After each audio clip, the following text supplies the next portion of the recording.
But again, welcome everyone. And by the way, we are recording this call, so this will be available later. As I think you all know, this is our, here comes Julie now. So this is our third Bates Zoom call. Even before we knew that reunion was going to be canceled, we decided to do these calls. I've seen a lot of you on some of the previous calls. We had a great first call where we all kind of went around and talked about what we were up to, what we're doing. Our second call was with James Reese. I think those that were on the call were pretty amazed by his recall. He seemed to remember every single one of us, and he seemed to remember every single story about us, even if we may have forgotten about him. So they were great. As again, this one will be called. This will be available to us. You all should have gotten an email this week about reunion to sign up for the Bates virtual reunion. And in that, our class page in Cadence, which is the platform where reunion will be held this year, these recordings will be available so folks can watch them. It's pretty cool. If you haven't registered yet, it's pretty cool. There's a lot of cool information on there. Plus, there's a lot of different sessions that are going to happen. Reunion is going to be from Monday the 7th, right through the weekend. There are all sorts of programs from boot camps to history of Bates to laughter yoga, which will be hosted by our own Betsy Kennedy. And if you've ever seen me do yoga, then you would be laughing. Sorry, bad joke. But anyways, so there's a lot of great stuff. So please, if you get a chance, go to you probably have the email, but if not, it's reunion.bates.edu. So hopefully to see you all there. That's great. So we have 4 great, amazing speakers tonight. Julie Martel, Karen Just Graham, Brian Pohli, and Lillian Buckley. In a minute, we will get started. A couple of housekeeping notes. If you guys want to chat, because already we had a lot of little chat before this all got started. There's certainly a chat feature. If you're not familiar with Zoom, who's not familiar with Zoom? If you're not, on the sort of bottom nav bar, if you sort of scroll your cursor to the bottom, you see chat. And when you click on chat, you can send something to the whole group, or you can pick somebody out of the list to send a note to. So if you want to say something like, gee, Pete Gorgon's looking really old these days, kidding, don't send it to the whole group. So, because we don't want to hurt Pete's feelings. Just kidding. So that's the chat feature. Also, everyone is muted. We are going to go through our 4 speakers back to back to back to back, and we will do question and answer afterwards. Sound good?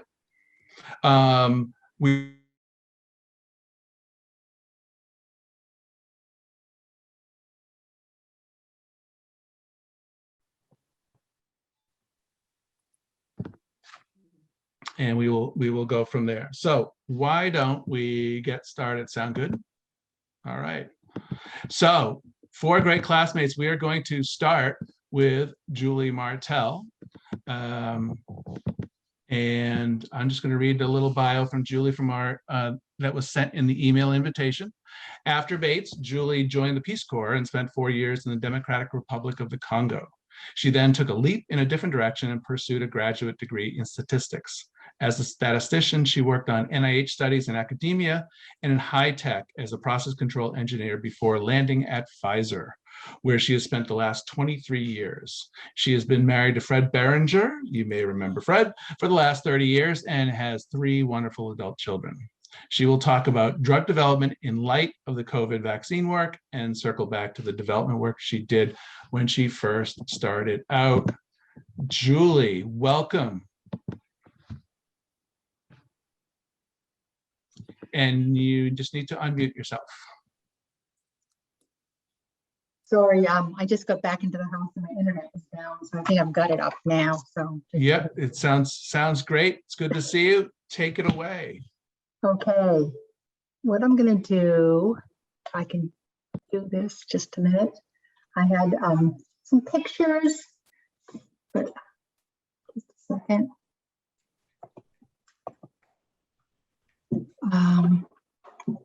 Give me a minute. Sorry, first I should have said anything. All right, you're fine. Just a minute, I'm sorry, I just just kind of a lot going on.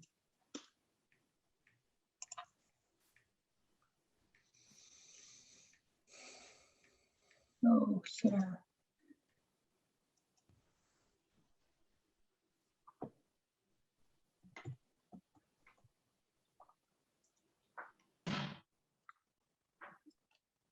Okay.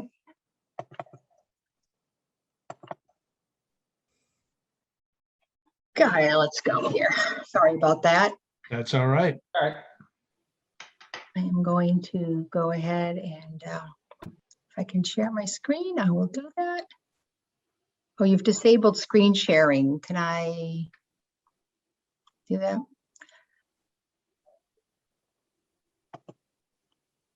Meredith, can she? Julie, try it one more time, Julie. I just made you a co-host. Sure. There we go. Thanks. Okay, so sorry everybody about that. Being slow and getting going here.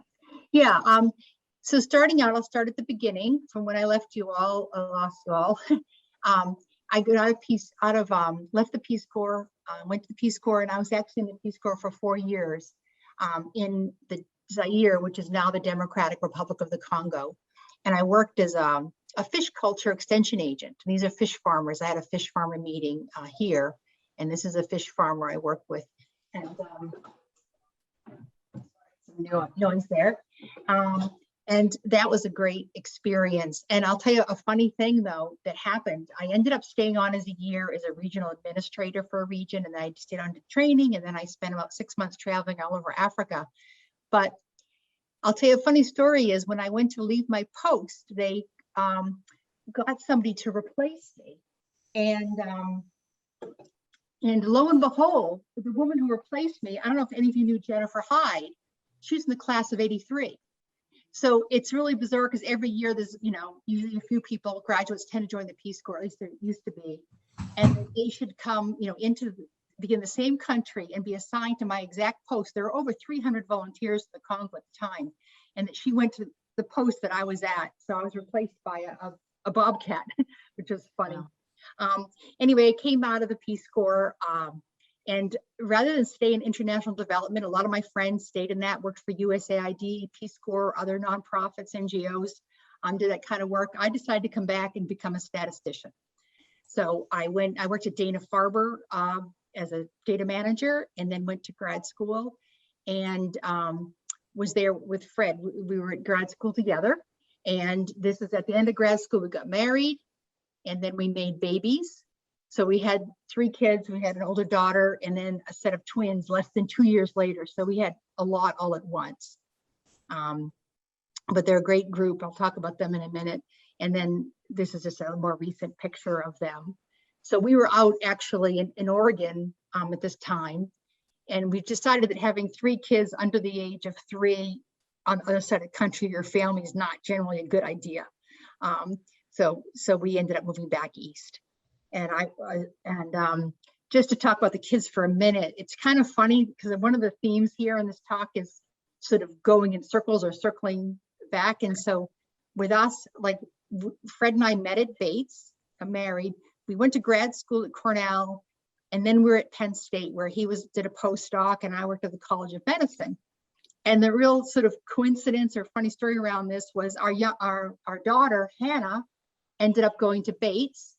And she played soccer for 4 years at Bates and was a captain her senior year. And then she worked here. This picture of her is she spent a year in Uganda.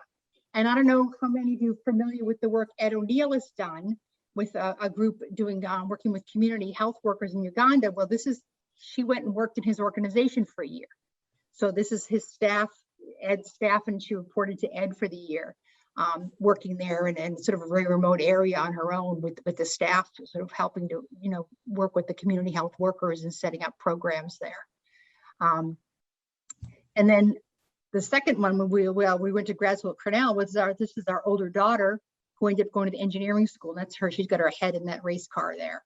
So she went, and she's an engineer now in Detroit. And So she went to Cornell, and then finally our son went to Penn State. And it was one of those things you never could have told your children to go to colleges like where you went, but it was a lot of fun for us to be able to go back to these places we'd been where our kids were now students. And our son Eric he was an ROTC student, and he is now in the Army. He's an engineering dive officer down in Virginia, near Newport News. So, and this is when he just finished his Ranger training in this graduation picture on the right. These two are the twins. These two here are twins. They're 25 and Sarah's 27. So that's been obviously a big part and focal point of our lives, you know, with the kids. But I'll talk a bit about this, and I'm sorry I didn't have a chance. I'll tell you why today was a little frenetic and for me. But we came back east, and I was working at Pfizer, and I started as a statistician there, but I evolved into like a biometrics team leader. Then I did clinical operations for a number of years, and now I'm a project manager where I work on drug development teams, where we work with people from the toxicologists and the research biologists to the clinical development group, regulatory, you know, the whole range, medical, commercial. So I sort of work across the whole continuum of drug development. And I've worked with drugs, you know, one drug, you know, from concept right through to launch and beyond. So it's a pretty amazing and intense process to be a part of. It's a highly complex process because it's very heavily regulated and so forth. But it's been a pretty fantastic event. And I think the reason I tell you, it's been a little crazy for me today. Tomorrow's my last day of work. I'm retiring tomorrow. So I've been, so I've been, you know, just trying to wrap everything up and hand off on my projects and do a lot of things. So that's why it's been a little crazy this week. But it's been a fantastic experience there. It's a really great company. I mean, just really good quality, really talented people, and they really do care about it. And I don't know how much you guys have followed all this and how close I mean, everyone's following COVID and vaccines to a certain level. But here, even though I didn't work directly on it, I know a lot of people that did, and we were all impacted because a lot of people had to take on work for people that did work on it. And it was a pretty, everyone I know worked on, I said it was a pretty amazing experience, just because, I mean, when do you work on something that's so clearly so important to so many people? Like, there's no drug that would ever be useful for every single person on earth could really benefit from. It's a really amazing situation to be in. And when these people were working on it, it was sort of like a thing where you know, what could you be doing that's more important than doing what you have to do? And one of the reasons it went so fast is no one let anything sit on their desk. Nothing sat on a person's desk. As soon as anything touched a person's desk, they worked on it, and it just kept moving. And so a lot of the time they cut was just like, a lot of times, sometimes you send a document to the FDA and they have a month to review it. They would review it over the weekend or overnight, and they'd send it back. You know, and you get something, normally processes you'd have 2 months to work through, and you kind of let things sit. No, now it was like you went 24/7. And there was one story of a statistician that had to do some work. They were getting ready for submission, and it was like late at night. And he was going to get this data set like at 11 or 12 at night, and he had to turn it around by 4 in the morning, you know, because it was one of those things where people around the world working on it. So it never stopped. And so his internet went down. And he's like, what am I going to do? What am I going to do? It's this late at night. Starbucks is closed. And he was outside of Wawa in New Jersey, sitting on the ground. He found he could use that internet connection. And this police officer came at like 1 in the morning. He's like, what are you doing here? And he explained what he was doing. And so the police officer just sat there with him and said, I'm going to stay here with you so no one bothers you and you can get that done. So he finished it up and sent it off about 4 in the morning and went home. But that's the kind of stuff that, you know, people are just doing just because they just say, what could be more important than working on this and moving this thing along? So they've had armies where normally they put 2 people on something, they put 15, you know, so that kind of thing, just to kind of move things as fast as they can. So that part has been a real journey. And I really think Pfizer was kind of in a good position. And this is all on my own. I mean, everything I'm saying, I'm doing unofficially. It's not an official Pfizer conversation in any way. It's off the record to my friends. And it came at a really good time, because right now with where our structure is, and we did a lot of work in vaccines, we did a lot of work in immunology. So it was kind of a perfect storm in a positive way for this to work for Pfizer. And they had the partnership with BioNTech approach them, and they'd been working in mRNA vaccines for a long time. And the vaccine was actually developed right up front. As soon as they, you know, could characterize it, the COVID virus, they immediately had the vaccine. So it was all just testing, that it took to go on. And I think the interesting thing for me, because I work in drug and development for so long, is watching the public all become experts in vaccines and drug development. And, everyone's suddenly a scientist. And you realize people have a hard time assessing risk, because we do risk assessment constantly. And but sometimes people have a hard time, where some people get overly cautious, some people aren't cautious enough, and just trying to assess, what's an appropriate risk to take. And that kind of thing is very interesting. And then also some of the stories that come out and as the data emerges, and some of it's just understanding the natural process for drug development. Like one of the cases was when they first had the emergency use authorization, they said, it was said, pregnant women shouldn't take it or can't take it. And all this thing was like, oh my God, it causes birth defects, and the stock went down 1%. Well, it's only because when you develop a drug, you do adults first, and then you do special populations later, like vulnerable people, like pregnant women, children come later. You want to see it's safe in adults first. So that's just the natural way you do things. So pregnant women couldn't have it because it wasn't tested yet. And now it's fine. I mean, you got a lot of data. A lot of women were pregnant that had it even before it was approved. And it's quite safe. There's really no issues there. I always want to stop with Craig, because I'm sure we've got time, and I could just go on. I don't want to go over, so I want to stop if we need to stop. Why don't we? I think this is fantastic, Julie. I think we are going to stop and move on. We're going to go through each of our 4 folks, and we'll have questions. I know people are going to have some questions for you later. Okay. But thank you so much. Congratulations on retirement. Fantastic. That's great. And I have a Penn State kid too, so that's kind of cool. Oh, great. Anyways, Just 1 second, Craig, if I can. The last thing was, absolutely. I'm sort of going back on this, circling back, where I was in the Peace Sure. Corps. Now Yeah, retired. please. Part of it is to work. These are 3 different nonprofits I work with in Congo and in Kenya. And so that's one of the things I'm retiring for, is to go back to, what I didn't do. So I'm just going to skip then, but that's that. Oh, that's fine. That's fine. Yeah, I don't want to take more time, because I'm sure other people have a lot of interesting stories everybody wants to hear. So let's go ahead. No, thank you. That's fantastic. Let's move on to Karen. Uh-oh. Okay. Hold on. So I'm going to introduce you, Karen. So Okay. Karen's going to talk to us about how life takes turns and twists, how a girl who grew up overseas in Mexico and Spain ended up at a place like Bates College, how she felt out of place but found friends and was not always comfortable there, but did have a good experience at the end of it all. Since Bates, Karen got her first job teaching at the Taft School in Connecticut as a Spanish-French teacher, and there met her future husband, John Graham. They married, moved to Oregon, where he was an entrepreneur. Well, he built an organic garden supply business for 16 years. Karen worked as a certified Spanish court interpreter, mom, and Spanish teacher. Together, Karen and John not only raised 3 amazing daughters, they also launched businesses, pizzerias, including a blues club. Eventually, Karen became a private investigator working in criminal defense on many cases, many of which involved Spanish-speaking clients. Karen is also now the Tita to 4 grandchildren. Her 3 beautiful daughters live on the West Coast and are a source of joy. So Karen, I turn it over to you. Welcome, and it's all yours. Okay, thank you. Wow. First of all, I'm so impressed with Julie and what she did. Pretty incredible going into the Peace Corps and doing all that you're doing, and also especially being involved in Pfizer right now and everything that we're all thinking about, which is COVID vaccinations. And I just heard today that we're finally allowed to go outside, without our masks, and inside if we're vaccinated without our masks. So that's pretty cool. All right, I have no PowerPoint, and I don't really have anything planned, so this is kind of a wing. But if you want to hear what my life has been like since Bates, well, first of all, it sounds like I met John at Taft, and I really didn't.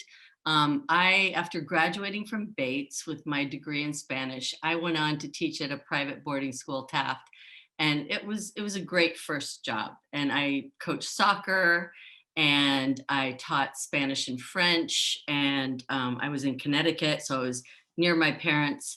But while I was teaching there, John, this is kind of a crazy story, John's car happened to run out of gas in the church parking lot of my eldest brother, who is a pastor. in Middletown, Connecticut, and John went to Wesleyan. So they became fast friends, and soon enough I was being encouraged by my oldest brother to meet this guy who went to Wesleyan. And, you know, I love my brother and everything, but he at the time, you know, I was thinking he just wanted me to get married. So I resisted, but we met, we got married, and sooner than later we were out in Oregon. And the reason we came out here is because John had gone to the U of O, and very soon after that, we had our first child, Hayden, who is now 36 years old. So I was a young mom, and I had gotten a job at Choate as one of the leads of the Spanish department, but because I fell in love and came out to Oregon, got married, those plans were curtailed, which is what happens in life sometimes. So I became a mom fairly young, and you know, Hayden changed my life, and coming to Oregon changed my life. It was a whole new world. I know the whole thing that I said in my bio about going to Bates and being a fish out of water, it's all true because I had lived overseas most of my life. From the time I was 7 till I was 15, my family had lived in Mexico and Spain. So I was one of those third culture kids. And when I went to Bates, I did feel a little bit displaced, I would say.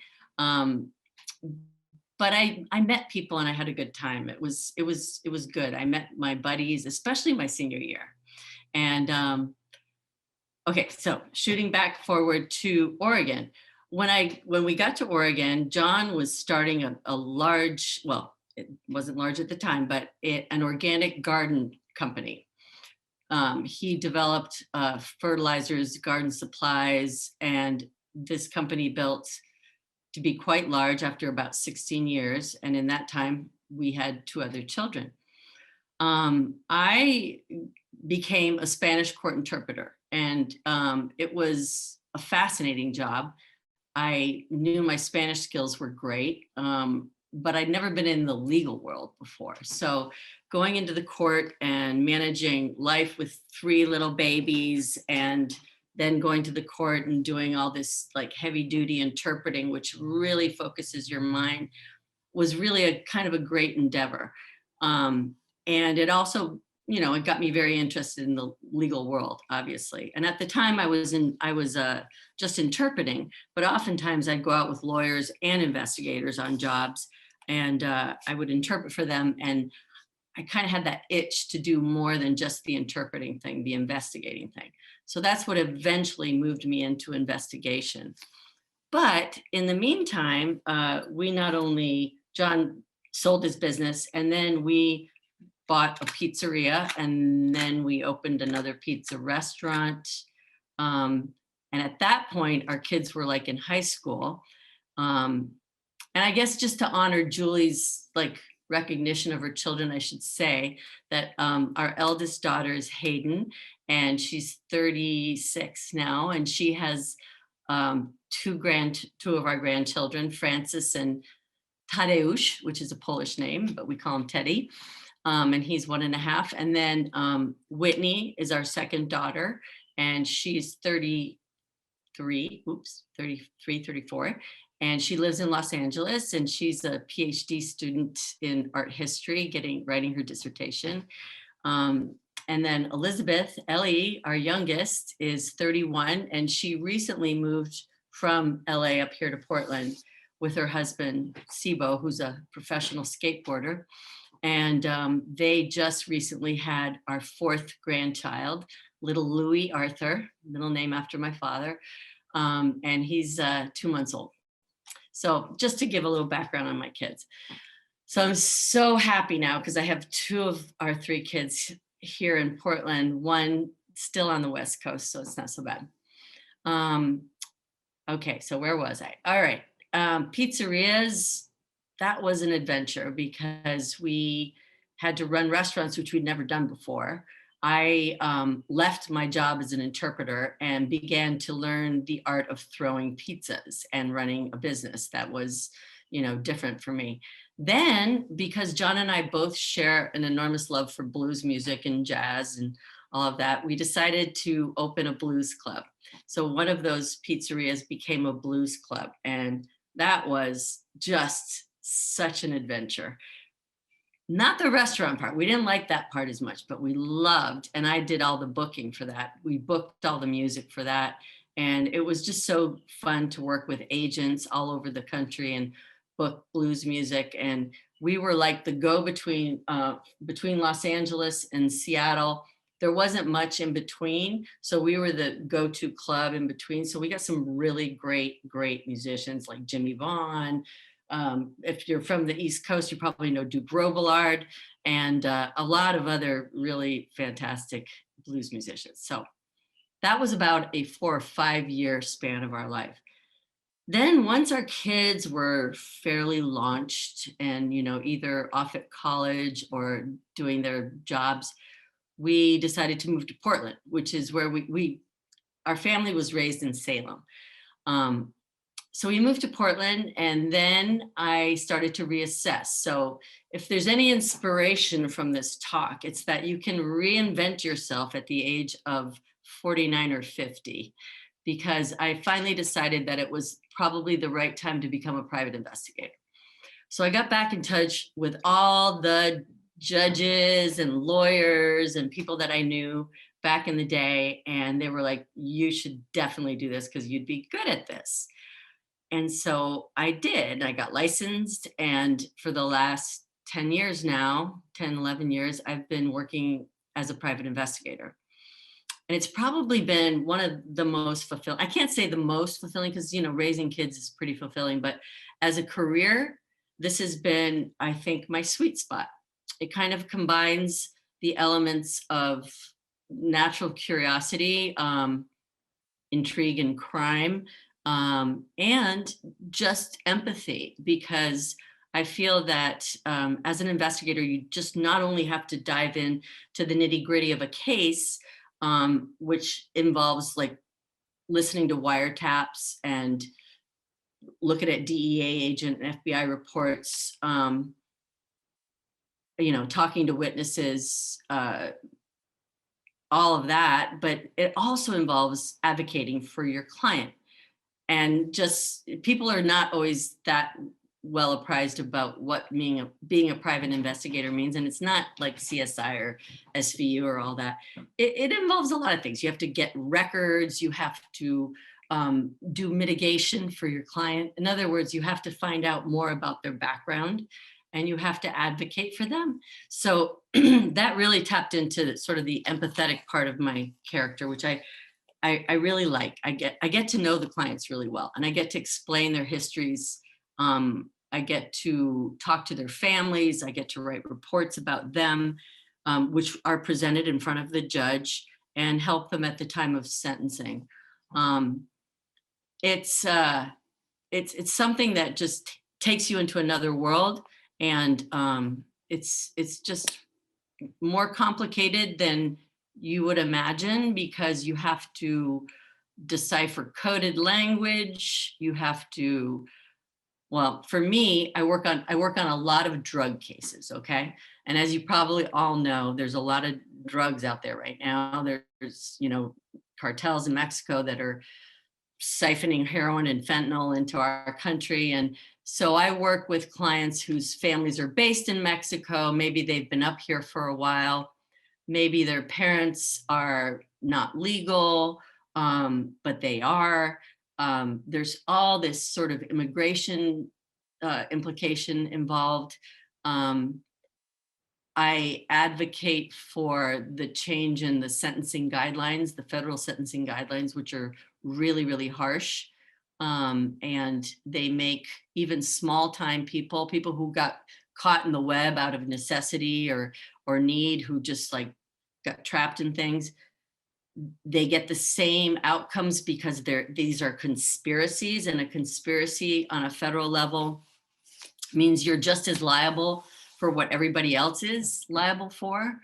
And it's a really complicated web, but what I enjoy about it is just the constant stories that I get.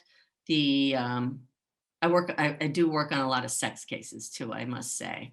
And those are pretty interesting too, just unveiling what goes into an accusation. And, you know, in this Me Too movement right now, I must say, much to my daughter's dismay, that I don't always believe the women. I don't. I think that there's a lot of women who make accusations that are really false. And there's just so many things involved in investigating a case that are intricate and that are interesting. And that part of it is what fascinates me. And I just like being able to dive into other people's lives. And I truly feel, I feel that I come at this from a position of being blessed in my own life, that I've been given, to whom much has been given, much is expected. And these people have come from very difficult backgrounds. And so I do my best to bring that angle to things as much as the investigation and the diving into the facts and all of that. But it's been really interesting. And now that in the last year, I'm like a grandma of 4 grandkids, I devote 1 day a week, Tuesdays with Tita, because they call me Tita, my grandchildren. My eldest is Frances, and she's just a pistol. I love taking that day and just devoting it to them, because the rest of my life is pretty dark, right? It's pretty tough. But I see myself, you know, maybe slowly weaning off of all these cases, but it's hard to do that. You know, once you get invested, it's pretty interesting and pretty fun. But I think the balance in life between family and career is important. And I'll be working towards that. I'm at the point where I'm like, what else should I say? What else do you want to know about? This is not the Q&A point, right? This is not the Q&A point. Okay. I think it's a good maybe. Pictures. Well, I have pictures on my phone, but I didn't put them on the screen.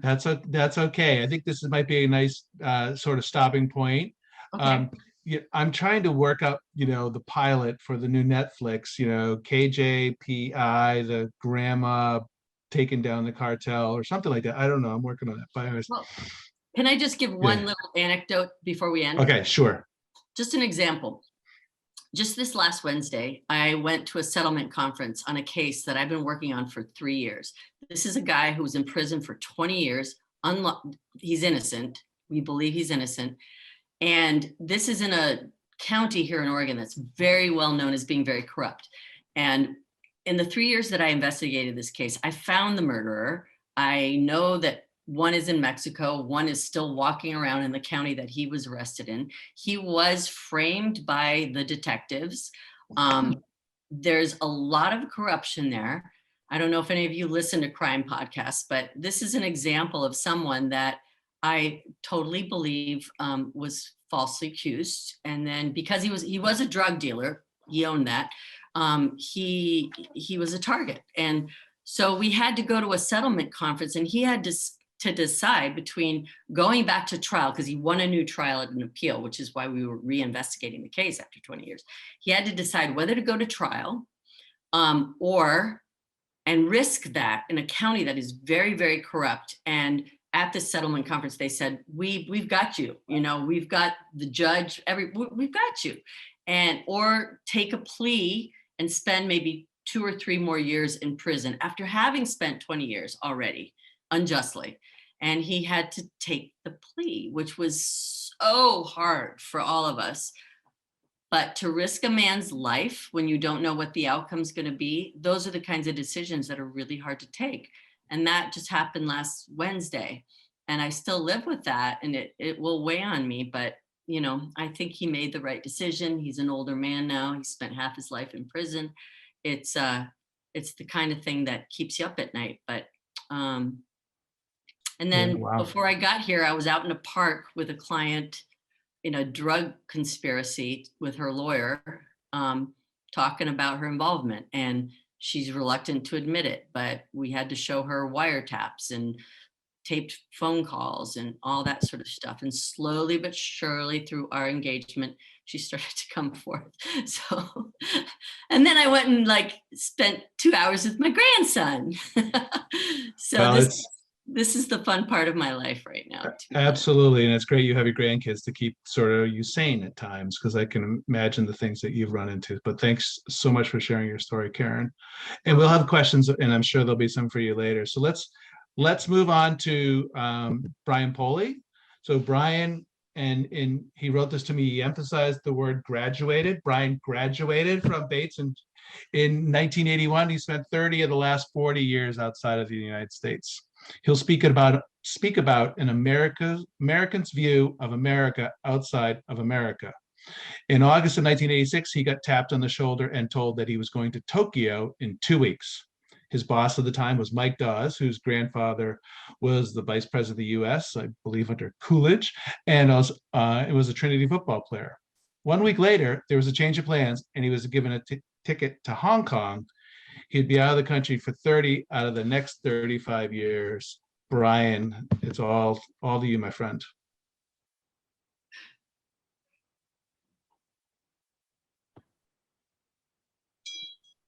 I don't know how to follow up these last two, to be honest with you. I don't have any of these, third world stories about, saving lives and everything. So basically, I've been sitting in front of a screen for the last 35 years. Effectively, people ask what it's like to go to work in Hong Kong. I go, well, I get in my car, I drive to work, I park it, I get a Starbucks, I turn on my computer. How you doing? So effectively, it sounds exotic and everything else, but it's a lot more similar than it is different. I guess you don't realize how different it is until you have to deal with all the various cultures and everything. And I think that's been the toughest part. And it's interesting to hear about, third culture kids and third culture people, which is an interesting term. My son, for example, was born in London and moved to Hong Kong, and we named him after Chris Fox, who's on the call, thankfully. So, and Julie was fortunate enough to take care of him a few times when he was a child and gave him ice cream, which he was still pretty angry about. But anyway, he was interesting in the sense, the only reason I mention this is that it's interesting in the sense that he's only been to America 4 times, and he looks more Scandinavian than Scandinavia. He went to university in America, and he would call me up and he'd go, hey, Dad, what's up with all these white people? I mean, I don't really understand what they're really talking about sometimes. And, they seem to be pretty angry against Asians for some reason, and I don't really get it. And so it was kind of interesting to hear his take on what it's like to look like everybody else and look like, a typical American kid. And he even speaks with a New Jersey accent, which is a little weird, and has absolutely no concept of what's going on, and he's like walking around the streets of LA going, I don't understand this. And so it was kind of funny it was kind of, at the time anyway, it's kind of funny to watch him go through the process. And like everybody else, now he's at the University of San Diego and he's kind of adapted to it. And I guess with America, you can adapt pretty quickly. But it was an interesting time to try to explain to him that, yeah, I understand that, you can't go around defending every Chinese kid, and, that's getting yelled at in LA, because you're not going to last very long. So it was that kind of stuff that was kind of interesting to deal with from that point of view. Just from my own experience, I've been overseas for 32 of the last 35 years. Most of them have been in Hong Kong, except for 5 years with Box in London, or 4 years with Box in London. And so some of the things that have happened, you kind of take for granted being in America, but it's kind of weird to see them outside. Like, for example, I was here during the crash in '87. I was here during the Berlin Wall coming down. I was here for 2 Gulf Wars, 3 impeachments, 7 presidents. I got here when Reagan was president. The fact that I'm still working is just bizarre. But it's all these kind of things that, you don't realize until you look back at, which was kind of interesting for Craig to ask me to do this, because it gave me a little bit of reflection as to what what you miss or what you don't miss, or how you see things a lot differently. And when you discuss with Americans outside of America, the hardest thing to have people who don't live here or don't live in America accept is gun violence. The first thing people say is, I don't understand.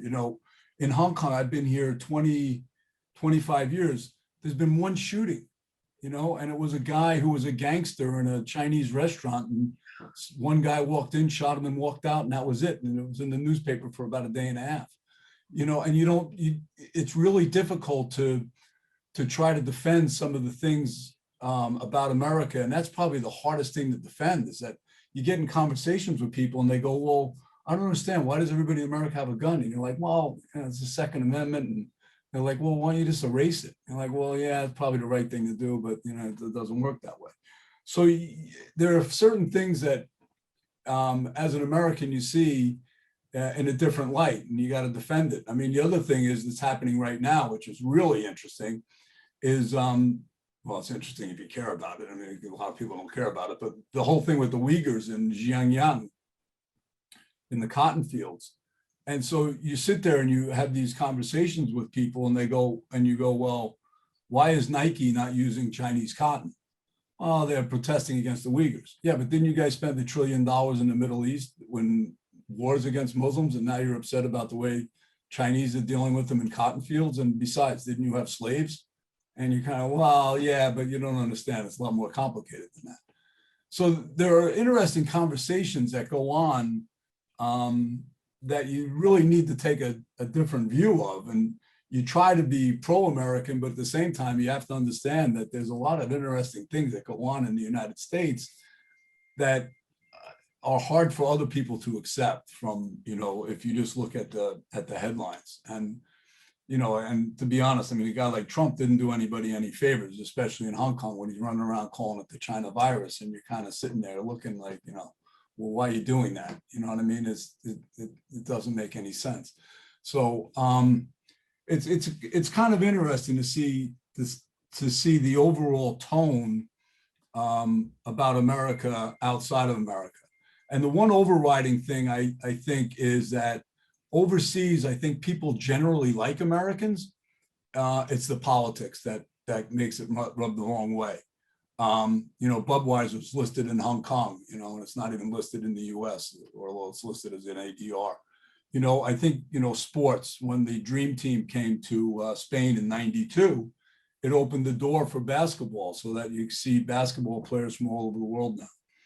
And the same thing with World Cup soccer. The United States did well one year, and now you're starting to see, I think the other day there was 3 soccer games broadcast at the same time in the US, which you never would have thought of. So the world's gotten a lot smaller, and it's gotten a lot more intertwined. But there's still some things that are, culturally different about the two, America and the rest of the world, without putting a too different light on it. So I think those are the kind of things that, as an American outside of America, you tend to look at. Fortunately, I've worked for 2 companies since I've been overseas. Basically, I've had 2 bosses since I've been overseas. And so I've been fortunate to meet, a number of world leaders, and I've been able to meet, go to some interesting places. For example, I've had dinner in the Great Hall of the People, which was pretty cool. And, sat where Kissinger sat, which was pretty interesting. A weird room. And, they only serve 2 menus. They have a Western menu and a Chinese menu. It's kind of a cool place to be. So you do get some fun things out of it, and you're sitting there and you're one of 4 people at a table, and you're just looking around going, I can't believe I'm in the Great Hall of the People, and it's a little different than Dumont, New Jersey. And, and you're talking to some Chinese diplomat, and he starts asking you about American politics, and you're looking at him like, dude, I mean, I don't know. Last time I sat down with George Bush, he really didn't talk to me about this. So it's kind of cool to meet some of these folks. I'll give you one funny story that happened. Well, there was 2 funny stories that happened with some world leaders. I was at a dinner with Bill Clinton. A lot of people seem to have met Bill Clinton through the periods of time. He's pretty pretty personable guy. But he confused me with somebody. I don't know who he confused me with, but he definitely confused me with somebody. So I'm standing there and he comes running at me and he goes, hey, how you doing? He stuck his hand out, shook my hand. How's it going? How's everything going? And I just looked at him like, good, how you doing? He goes, great. Hey, listen, I really need to, and I was just sitting there going, holy shit, who does this guy think I am? Because I have absolutely no idea what he's going to talk about.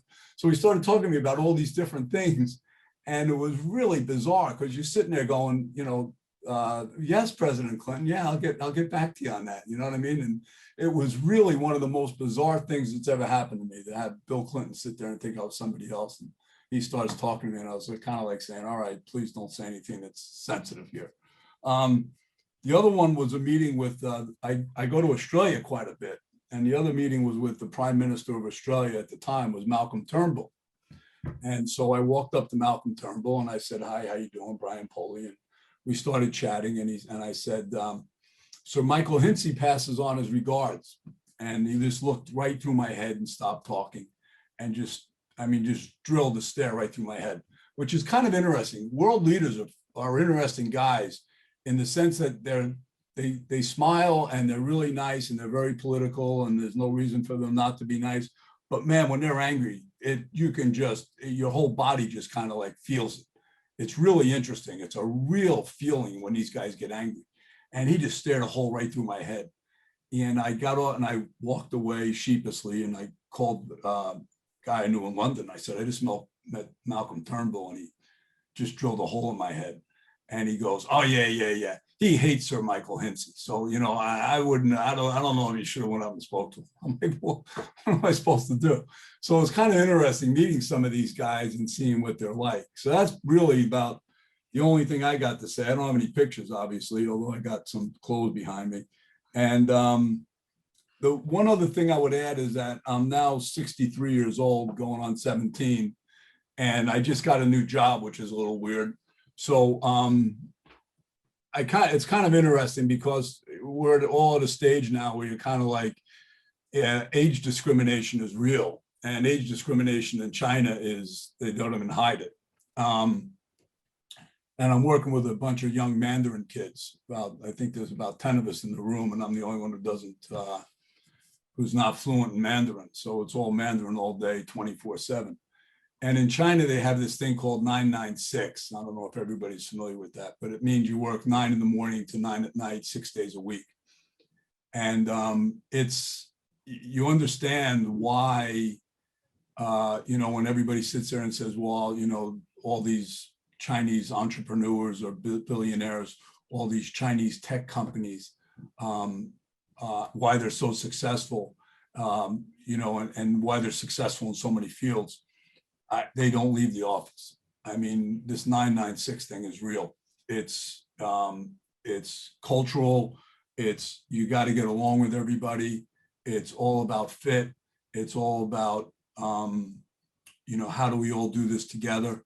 It's a really, really different mindset. And, that's your family, basically. The guys in the room are your family, whether you like it or not, right? The old story, you can pick your friends, but you can't pick your family. And so this is, it's an interesting dynamic. I mean, I've seen it before because I've been out here so long, but to actually live it, it's quite interesting. So you can see why China is moving so quickly. And just to give you, one other data point that's going on is that if you look at some of the things that are happening in China, Shenzhen's a city about, I guess it's about 10 miles away from Hong Kong. But it's kind of like New Jersey and New York. It used to take you an hour to get there because of traffic and so on and so forth. They built a bullet train, so you can now go from downtown Hong Kong to downtown Shenzhen in 13 minutes. And when you get to Shenzhen, the first thing you realize, it's a city of 11 million people. And the thing that you realize is how quiet it is. The entire city is electric cars. The entire city is electric. The entire city is green, whatever terms these are that you use nowadays. It's like the Jetsons, and you walk around and you go, wow, this is amazing. And so, they talk about 5G. they lie in the US about 5G. Nobody, they don't really have it. 5G base stations are basically very small and low to the ground, and you need a bunch of them. And in Shenzhen, there's like 500,000 of these things everywhere. And, you know, I think in America, there's about 50 in the whole country. And so the internet is like turning on a light switch. I mean, snap your fingers and boom, and you don't get anything because everything's censored, but it's amazing. It's really interesting. And so China's leading the world in a few different things. One of them is green technology, and the other is infrastructure. It's just amazing what's going on. So you can hear a lot of negative things about China, and you can hear about human rights, and you can hear about you know, not having a lot of the freedoms. But basically what they've chosen, and the Chinese kids are more nationalistic than any American, they've chosen it, and it's like, you know what, if I can get my 5G internet this fast, I don't really care if I can vote. So it's an interesting concept. And on that note, it's the same thing where they sit there and they go, well, you know, you have democracy, and the guy who runs your country says everybody lies about it, so the votes don't count anyway. So why are you lecturing people about democracy? So it's, you know, you kind of have a tough leg to stand on trying to support Trump. So it's an interesting world out there. It's an interesting place to visit. And, you know, I probably know a little bit more about China than most, but unless you're sitting in the room with Xi Jinping, you don't know what they're going to do next. And, but you can see the trends, and the trends are, they're coming. It's all coming, and they are really, really moving quickly. Whatever speed they're going at, it's double what you think it is. So it's an interesting world from that point of view. So as I said, I don't have any pictures, pretty boring stories. Been overseas 32 out of 35 years, spent a lot of time in London with Box, which I'm thankful for. You know, I got my wife and my son that are very supportive of and the reason why I'm still working is my wife has an unlimited budget and she exceeds it every month. And so I got to continue to pedal away here, but it's an interesting run. So I'll leave it there. Ryan, thank you so much. Thank you for that perspective, one that obviously we don't generally have, and you know, somewhat of a dose of reality there in terms of China. So appreciate that, my friend. And let's move on to our last speaker of the night, Lillian Buckley. Lillian is a lifelong Mainer with Mississippi roots, as she spent several childhood summers in the region of her parents' birth. She served as a U.S. postal employee for 31 years in various postmaster positions and as the diversity manager for the greater Boston area. Additionally, Lillian has served as pastor for various Baptist churches in the Seacoast region of northern New England. Lillian received a Master of Divinity degree from Harvard University in 1997 and a Doctor of Ministry degree from Gordon Conwell in 2010. With a variety of interests, Lillian has coached JV girls high school field hockey, girls junior high basketball, served as the youth advisor of the Seacoast NAACP, and she has written and performed a body of music entitled Utterance.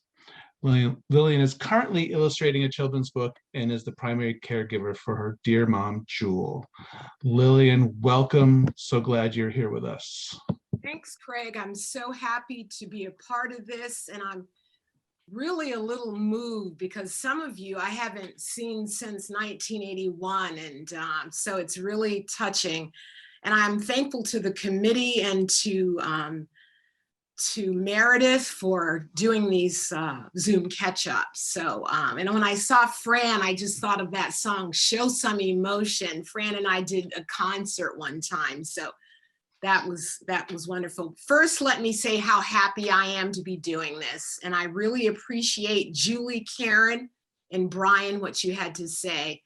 I thought it was all well done and different and well done with or without pictures.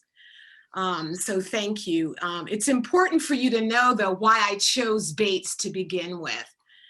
I won't stay on Bates long, but I was there for 4 years. And the reason I even applied was because the starting classes had former slaves. And when I knew that as a teenager, I said, that's the place for me. You know, and the fact that in the first class, there was a woman there right off the bat. They had women there. And as someone whose parents were born and raised in Mississippi, Jackson, Mississippi, and Charleston, Mississippi, as someone whose great grandfathers, maternal and paternal, were slaves as children, this matters to me. It mattered then and it matters now. And so that's why I applied. That's what I'm about. And I just want to share with you, I guess, a pattern. Let me set the timer here. I want to share with you this pattern of not being prepared. I was prepared at Bates. I'm prepared tonight, but I was not prepared after I turned in my mortar board and my robe. And I know Julie McDonald Fox was the first one to turn in her robe. I was right behind her. And from that point on, I just didn't know what I was going to do. And it wasn't because I was stupid. I graduated from Bates after all, but I just was not prepared. And so my life wound up being an adventure of discovery. Even now, I heard Brian say he's like a teenager. I feel like that. I feel like I'm still in some kind of college of my own making. And I've got some notes, so bear with me, but I wasn't sure where I was headed, but I knew my sophomore year at Bates, and I talk with my hands, but my sophomore year at Bates, when I was 20 years old, I had this internal calling towards pastoral ministry. I did not want to do it. Pastoral ministry, I pretended I did not hear that voice. I didn't want to do it for reasons would take too long to go into. So I ignored the voice and went home to Kittery. And I went back to my hometown, Kittery, Maine, to unearth my future. Sounds boring. I've got to hear about what Lillian did in Kittery. Sounds boring, but you know, it has never been boring. I initially sorted mail at night as a non-career postal clerk, and I substitute taught in the day. I was tired, but I was still thinking, okay, now this is not what I'm going to be doing. Eventually, I was hired for the Department of Defense in Kittery, Maine at the Portsmouth Naval Shipyard. I resigned after a while. I knew that was not what I was going to be doing. And it sounds like, what a loser. You know, this woman went to Bates. What is it? Hey, I'm like a flower. I'm still opening and closing and opening. I'm not ashamed to say that I have experienced not knowing. And then I taught preschool at Pease Air Force Base. Love kids, taught preschool. And then I was hired as a supervisor in punch card and accounting machines at Pease Air Force Base as a Department of Defense civil servant, supervising 2 teenage airmen, female. It was like babysitting. I transferred to the post office as a career letter carrier in 1983. I was one of 2 women in the force then. And I remember delivering mail at the south end of Portsmouth, and I heard a man say, "Give a man a job," out of his car window. It's going to be an interesting life. One day I was delivering mail downtown Portsmouth, and a neighbor that I grew up with, I thought she was reserved and really quiet spoken person. She yelled out of her car, "What are you doing delivering mail? Didn't you go to Bates?" Very encouraging. So after a while, after a year and 9 months, I was promoted. And in short order, I became one of the youngest postmasters in Maine. And in my first office, I was one of the youngest employees. I mean, I was telling people what to do that were twice my age, and learned a lot. I learned a lot about myself and about how to interact with people that has really come in handy. I was postmaster of Elliott, Maine. I was station manager at South Boston. Station manager in Boston is postmaster. They don't call it postmaster, it's station manager. So Southie, I was there. I was postmaster of Barrington. I was postmaster in Yakaba, and you're at Beach, Maine. That's where I retired. And as Craig said, diversity development specialist. So I retired in 2014. I got out as soon as I could. I reached the magic number of 55. And I got out and ended up subbing again and teaching as an adjunct professor at Great Bay Community College, teaching religion and philosophy. The story gets a little more interesting. Just hold on, hang in there with me. And all while I was working at the post office, I was singing in a Christian rock band. I was singing several choirs, teaching adult watercolor painting at Portsmouth Adult Ed and Kittery Adult Ed. I taught how to paint the face with acrylics. And I loved teaching, but nobody ever listened. They kept painting a face with 2 polka dot eyes. I said, I can't teach art. I just can't explain it. I was taking, I actually took the youth NAACP group to Bates College for a Friday night performance. I don't remember much else about it. I was taking piano lessons. I was let's see, what was I? I was a superintendent of Sunday school at my church. And I also helped my brother walk through a diagnosis of schizophrenia, all while this was going on. Family is precious, and sometimes really tough things happen in family life. So I became his advocate, trying to find resources for him, helping my parents, particularly my mother, walk through that experience. And my brother's doing well now.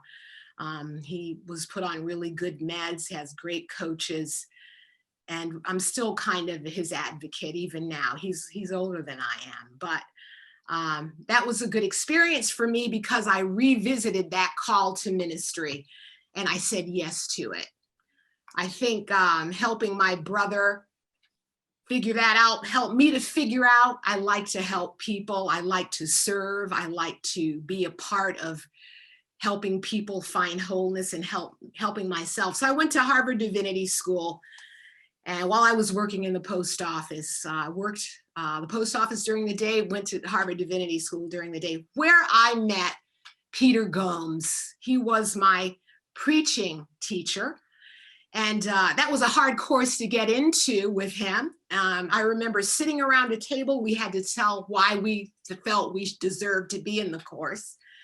And there were only 12 spots. And when I said, I'm a Bates, I was from Bates, and he said, I guess I've got to let Lillian Buckley in. So I got in the course, and I hope he never regretted it. But one thing he would always say, we had to preach in Memorial Chapel, and it was scary, dry heaves all the way up those stairs.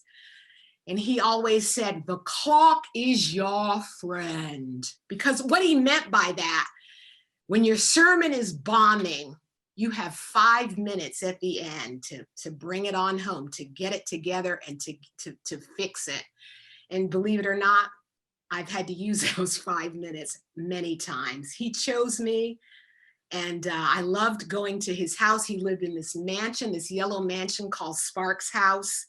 And we had a dinner where we got to roast each other in the class. Our other classmates had a ball. I was an art major, and I continued painting to a small degree. I want to show you some of the illustrations for the book that a woman named Tammy Truax has written, a children's picture book when Dr. King came to Portsmouth and Kittery in 1952, and she asked me to do it. So the last few minutes, I'll show you those pictures. But I was an art major. I had to kind of put my life on hold for working and so forth. But when Professor Lent retired, we got in touch. You know, he came to Durham, not far from me, Durham, New Hampshire, and he invited me to his studio. He let me pick out paintings I liked, and I have some of them in my house. And he kept popping up in my life. And so when I was doing a concert a few years later in Kittery, I looked out in the audience, who was there but Donald Lent. When I was being ordained in 1997, after the ordination service was over, I look up, who was there? Dean Reese. For my thesis at Harvard Divinity School, I did a music therapy kind of thing. I put on a concert as part of it. I look out in the audience, who do I see but our former classmate, Father Bob, can't think of his name right now, begins with a G. Help me out, anybody? Gilroy. Father Bob Gilroy was at my concert, and he's passed on, but it was a blessing. So everywhere I go in my unplanned life, Bates people keep popping up. It's almost like Bates followed me out that door that day, and in my very unplanned life, Bates has remained a constant, and I still sing using music as a means to bring people together. One short thing before I bring out my artwork, I do a lot of singing with a folk musician here in the Seacoast area named Susie Burke, and we've had a lot of benefits to raise groceries for food pantries in the area. And every time I've announced her name, I've called her Katie Burke. And, it's funny, Katie, you and I mean, I didn't see you or know you really well, but somehow in my subconscious, Katie Burke, you have been there. So somebody has to say, that's not Katie Burke, that's Susie Burke. So here are, I'll just show you 3 illustrations. And as I close, this is, I don't know if you can see it. This is when Dr. King arrives in Portsmouth, my illustration. Can you see it? Yeah. Okay. This is where he is preaching in People's Baptist Church, now New Hope. And here's the last one, when he and his young bride, Coretta Scott, are married, and some of the things that they do in their lives, how they commit their lives to justice and civil rights. And I guess that's about it, Craig Cummins. Thank you. Lillian, that was fantastic. Your life worked out just as it was planned to work out, I think, right? That was awesome. That was inspiring. Actually, everybody was great. Everybody was inspiring. So let's move. So the call, technically we have until 8:30, but we will be here until 9 for people that want to hang out. But let's at least for the next 15 to 20 minutes do some questions. So instead of everyone just blurting out, if you know how to work Zoom and go to the bottom nav bar, there's a little thing called reactions. You click on that, and there's a little button to raise your hand. If you raise your hand, we can call on you there. You could also put a question into the chat box as well. Or if for some reason we don't catch you through all that, well, then I guess you could yell out, but that's fine. But I see a hand raised. I'm going to start with Chris and Julie Fox. Go for it. Ask your question. Hey, Lillian, can you hear me? Are we unmuted? No, we got you. I remember that your brother did amazing animated cartoons.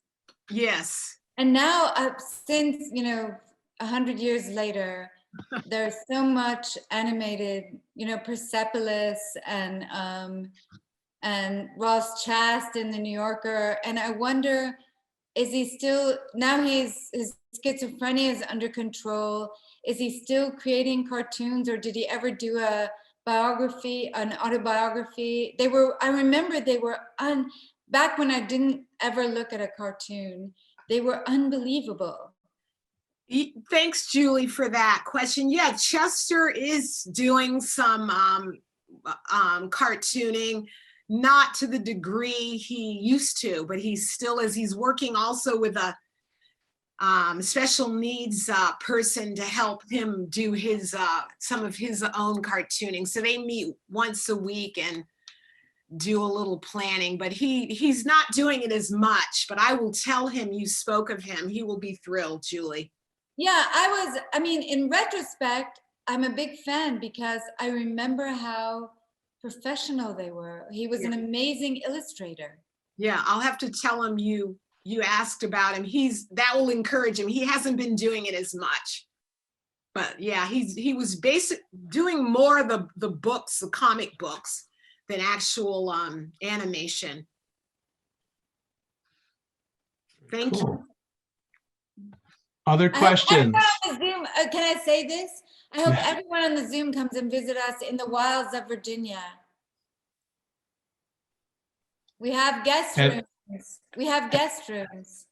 Having been there, it's well worth the visit for sure. No way Other you'll questions let for me our, what, Brian? There's no way you'll let me in there. We'll get you in. Rick Stern has a question. Rick, you're muted, my friend. Hey, Brian, good to see you.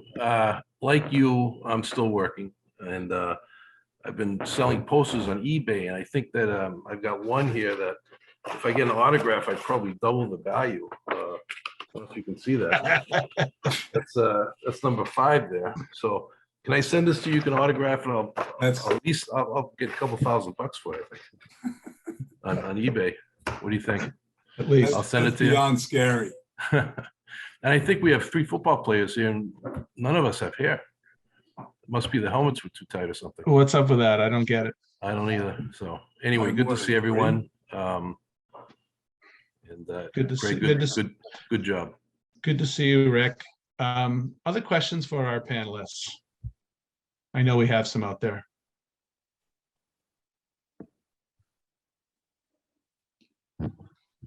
Jason, do you have one? Oh, Jason's clapping. I'm gonna call on you Oh, is anyways, that what it Jason. is? Okay, I'm clapping. That's all right. I'm just curious, briefly anyway, Karen, living in Portland, what was it like last summer? Or were you removed from it in some way? That's a good question. Also, just for the record, I married a bald man. He was bald when I married him. So bald is good.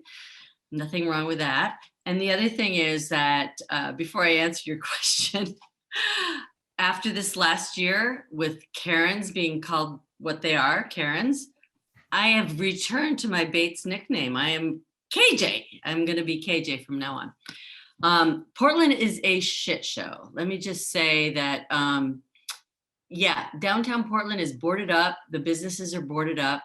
Last summer, I went down to the riots a few times with some attorneys and some other investigators just to see what the truth was. And there's such a complete separation between those who were protesting about Black Lives Matter and really, speaking to the issue, and those who were just there as like hooligans and troublemakers. So there's just such a difference between that. And now it's just like gratuitous violence.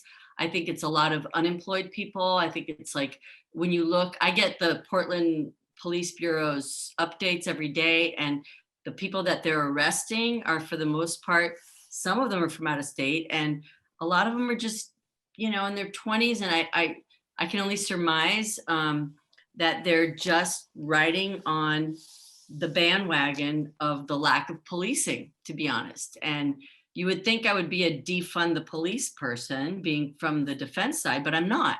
I think we do need law and order. I think we do need police protection. But did I agree? I didn't agree at all with what they did with the feds downtown Portland last summer, which was our stupid mayor brought in, the feds came in and they started just collecting people and putting them in vans. That was wrong. It was a mess. And Portland is definitely a city that has lost its core. And I don't know how long it's going to be before it rebuilds. And, we're known as this foodie culture, and we have so many amazing restaurants, which I've appreciated over the years, and they're struggling so badly. And it's really sad. It's sad. I still think it will come back, but the violence continues. We have a lot of shootings, a lot of murders every day. And it's not for the right reason, just to say. Okay, thank you. I actually have a question for Julie. So Julie, seeing what has happened developing this COVID vaccine and the speed that you talked about and how just people just went crazy and just worked constantly and sped things up. Do you see some of those same practices being used in other future drug development? Obviously, maybe not of diseases or things as bad or viruses as bad as COVID, but do you see learnings from that being carried over into other areas? That's a really good question, Craig. And we talk about that a lot in the organization. And our CEO certainly thinks that's a great idea. They're always going so fast. So yeah, that's sort of an issue. And I think there's some follow-on vaccine work. They're certainly trying to do it at a similar speed just because of the variants and other issues, you know, they need to address. And they are doing a lot of that. I mean, they're just pushing, finding ways to go faster in a lot of different ways through efficiencies. And sort of it's a balance, you know, because some things you can speed up, and then sometimes it takes, you have to say it takes 9 months to gestate a baby, and just have to wait the 9 months. But it is a big topic of conversation and a lot of push in that, you know. And I was in a sort of a consortium of some representatives from different pharma companies talking about the effect of COVID. Last summer, we did a series of calls, and they were working, some of them were doing testing, some of them were doing vaccines, and they were facing the same thing where their management was, oh, look how fast you can go. Let's go fast all the time. But, you know, you just can't pick that up. But I mean, they're certainly trying to learn from and adapt a lot of some of the best. There are certain things that were done. They're like, well, we really don't need this extra step, or maybe we really don't need to do this. You know, some things are just like processes you just do because you're into these processes. So I think it's always good to challenge your assumptions. Absolutely. Absolutely. Thanks for that. Terry Ronan has a question. Terrence. You're on mute. You're on mute, Terry.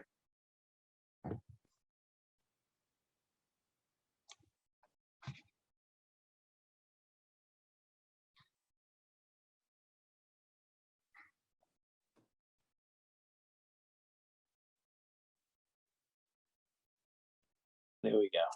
Yeah. Now am I muted? Okay. Yep. You're good. About that. So my question is for KJ.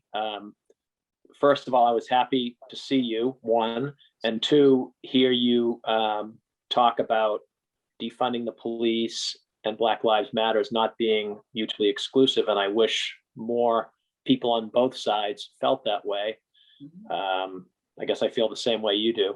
And then second, my question, I guess, is in your defense work, it seems like I came in late, unfortunately, but it seems like you put yourself potentially in a lot of dangerous situations, and hope you're being careful. So, but could you just talk about that a little bit? Sure. A lot of people always wonder if I pack. No, I don't pack. And I think one of the reasons I don't is because I'm working with the bad guys. I work for the defendants. I work for the criminals. I'm, interviewing them, their families. I'm helping them. And it's not like, and a lot of them are definitely guilty of what they did, but it's the degrees to which they're guilty. And it's all of that. So, but yes, I have definitely been in some dangerous situations. I've been run out of buildings. I've been chased. I've gone into trailer parks where I really kept my phone close and wondered if I shouldn't be texting my husband or children at that time. Yeah, I mean, it's not always a safe situation, only because of the unpredictability of the kinds of environments you go into. But generally speaking, since I'm not law enforcement, I'm not, a police detective, I'm an investigator, I'm working with people who are by and large more friendly to me. Not always though. I mean, when you talk to a witness, like in this recent murder case, when you try to approach a house and that person is not going to be happy to see you, you get used to a lot of people slamming doors in your face. Or to be honest, the advantage is that I am a middle-aged woman and nobody wants to slam the door on grandma, right? Well, be careful. Be careful out there. You're doing important work. you're saying the same thing that my daughters tell me. Oh, Mom, be careful. I find it exhilarating. It's really fun, actually. But it can't, it's not like I'm running around the corner with a gun in my hand, to be honest. Excellent. Doug Olney. Yes, hi, good evening. So nice to hear everybody's interest. I actually have two questions, one for Brian and one for Julie. So Brian, having been overseas all these years, do you think once you stop working, are you going to come back to the US or are you going to stay there? Big debate about that right now, actually, as we speak.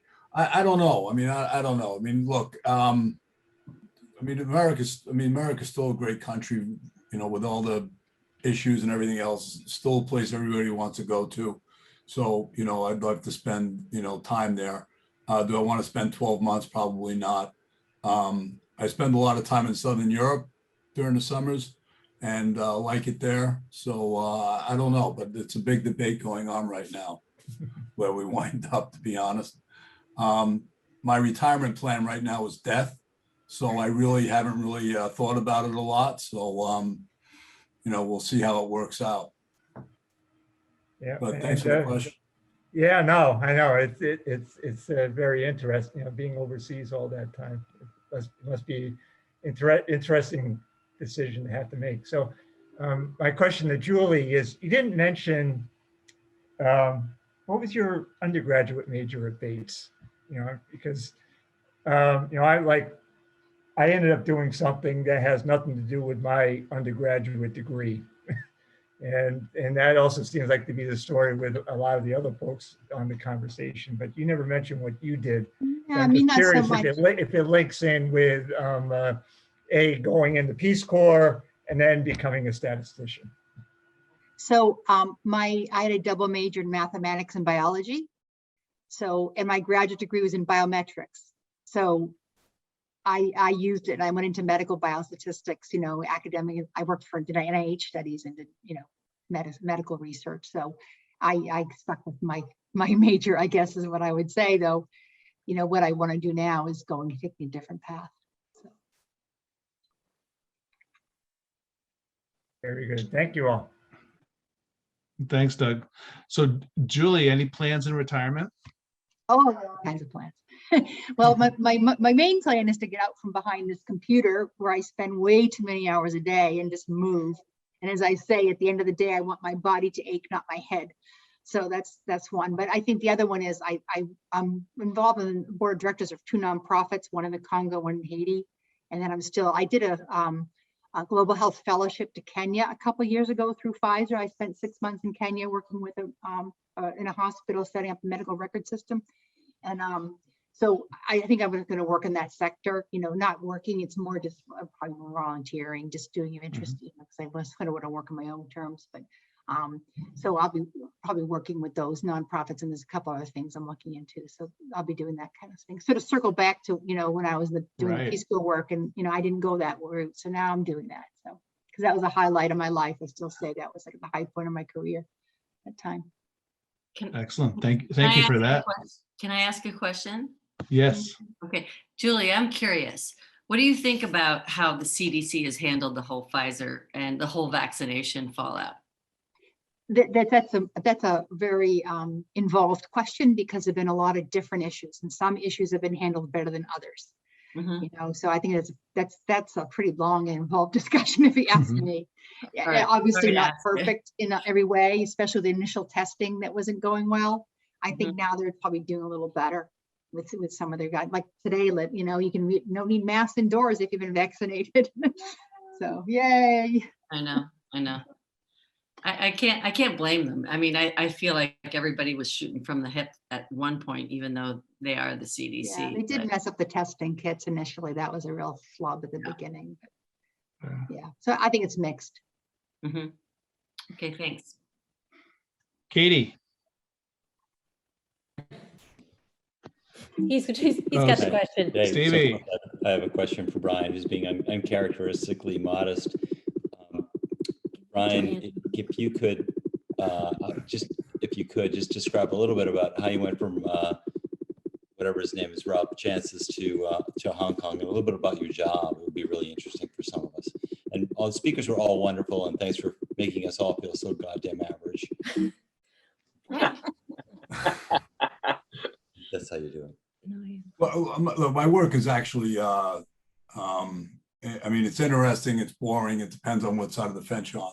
It's just basically involved in all the markets. I mean, I've been, as I've gotten older, trading is a young man's game. So Ralph Chances was actually a money manager before he was a professor.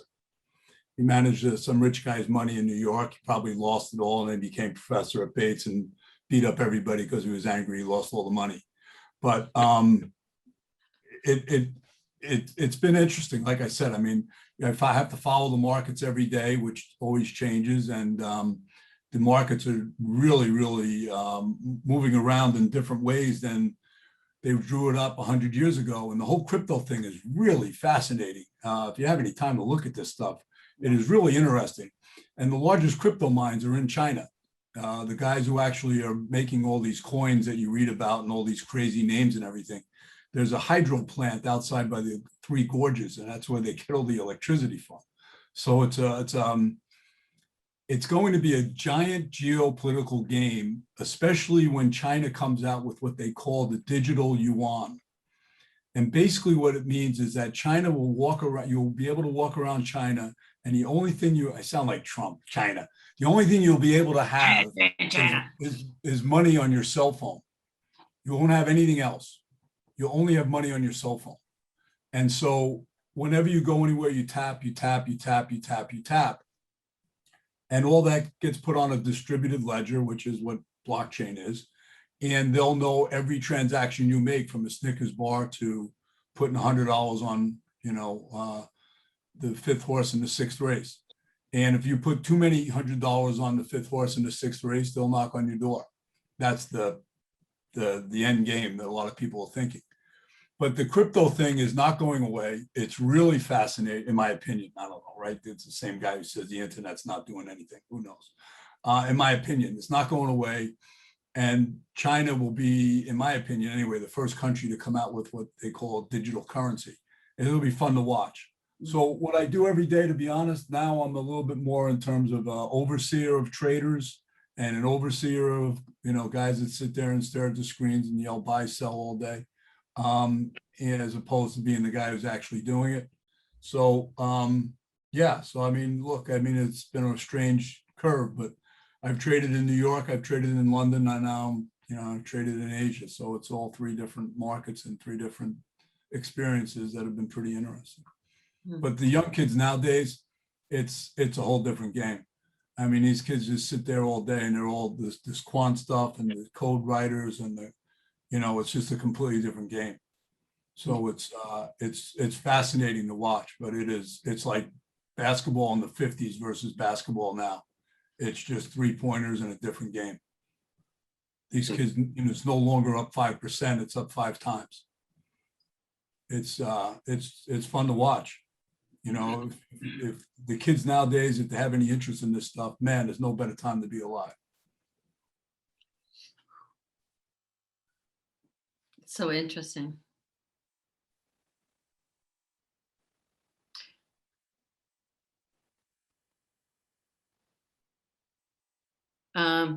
Is no one else asking a question? Because I will. Go for it. Okay. Brian, what you've done over the years working in trading over there in China, and you said that, gun violence was so low over there. And we have this country that we have this huge gun violence problem. And like in Mexico, guns are outlawed, right? They don't even sell guns to people, but we transport them over there. What is your experience with like how does that play out in everyday life? If you talk to a single woman in Hong Kong, which I guess I shouldn't say, right? Because I'm married. I don't talk to any single women like Mike Pence. If you talk to single women in especially Western women when they move to Hong Kong, which is another weird thing to say, American women that move to Hong Kong, the first thing that they say the very first thing they say is, I walk out of a bar at 2 o'clock in the morning after having a few drinks, and I feel as safe as I do in, whatever. I've never felt so safe in my life. The first thing that they have to get over is how safe they feel, because their first reaction is to put up guards and, make sure there's an Uber there before you go out the door and blah, blah, blah. And the fact that you're able to walk through the streets and walk through the city at, literally any time of day, to be honest, is a very comforting thing. Yeah. And so you say, well, yeah, but there's no democracy. You don't get to vote for who runs the city. And you're like, well, I kind of like the idea of being able to walk around without having to worry about, any type of violence. And if there is any type of violence, I mean, there's the whole due process thing is a lot quicker here than it is in the US. The due process. What's it like there? What's it like there? It's fast. You have, unfortunately, I've been to court a couple of times, which is actually pretty funny because they have to speak to you and they speak, the prosecutor goes in Chinese, then they translate what the prosecutor's saying to you in English, and then you speak, and then they translate it back into Chinese, and then they translate. The whole thing takes like an hour to say, did you have lunch today? Yes. And then it gets back to the second question. But that's kind of funny. But it's the due process is a lot quicker here. You get a lawyer, you get a barrister, you get up in front of a judge, and you're done. Interesting. Is there a reason you didn't? Is there you appeal? Sorry. You can appeal, and then you go through the appeal, and it's the same process. You get a lawyer, they get a lawyer, you get a barrister, they get a barrister, and you're done. It's look, Hong Kong. I'll tell you one very quick story, and then I'm done. Chris Patton took over the chief executive officer in Hong Kong, right? This is the other fallacy. Nobody ever voted for any of these British overlords either, right? So the fact that China is an overlord of Hong Kong, these Americans like Ted Cruz and all these other guys have to stop. Nobody voted for the British to be here either, okay? So when Chris Patton became chief executive of Hong Kong, he was in London, and he said that it was on the radio, and the radio said we were thinking about building runway 5 at Heathrow Airport. And Chris Patton came to Hong Kong, and when he came to Hong Kong, they said, we're thinking about building an airport, not a runway, but an airport. So in his 4 years here, they built the most advanced airport in the world. Hong Kong airport is by far the most advanced airport in the world, full stop, okay? Maybe now Qatar, but it's debatable. But anyway, it's the most advanced airport in the world, full stop. When he moved back to London, they were just starting the drill for runway 5. So the city gets things done. If you may not like it, you may be happy with it, you may be unhappy with it, but it gets things done. It's just so fast paced, it's ridiculous. And so that's the difference. So you give up some individual freedoms, I'm sure you do.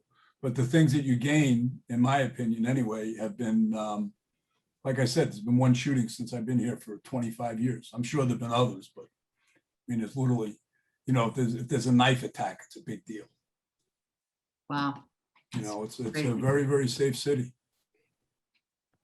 It's really interesting to me. It's crazy. Terry, another question? Yes. This question is for Brian, actually. Getting back to what he was talking about earlier, obviously our government democracy is a little bit different than what's going on in China. Does it concern you, as when you were talking about cryptocurrency, it seems like and the US is going this way perhaps more slowly, but this whole big brother thing, when you brought up the analogy of, the horse race betting going to be knocking on your door, that kind of freedom, one. And then two, just the competitive situation you see as an American in Hong Kong, looking back at the US and looking at what's happening in China, where do you see this all going with the 6?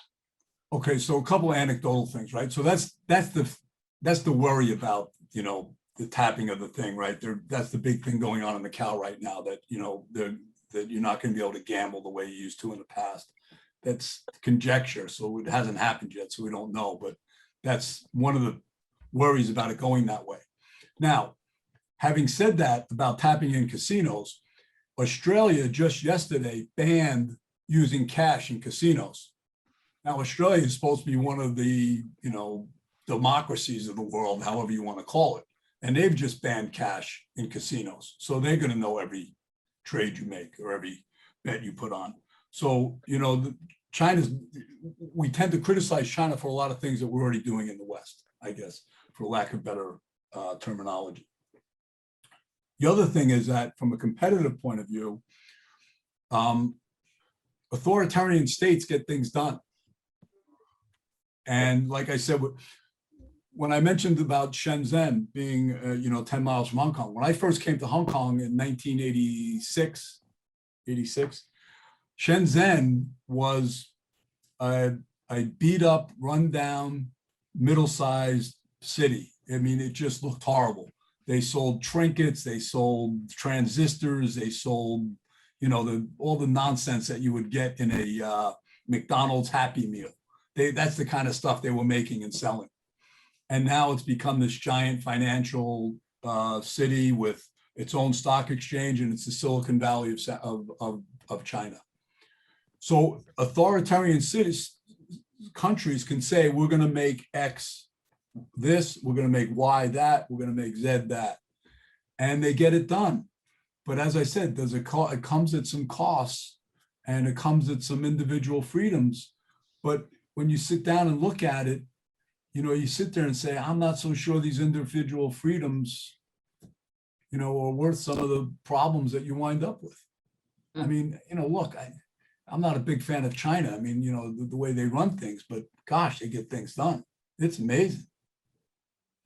That is the big question. Can I have a question for Lillian, Craig? Sure, absolutely. Okay. Lillian, where are you?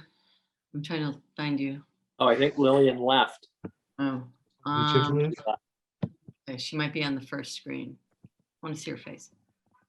No, Lillian did send an email. She said she had to leave early to take care of her mom.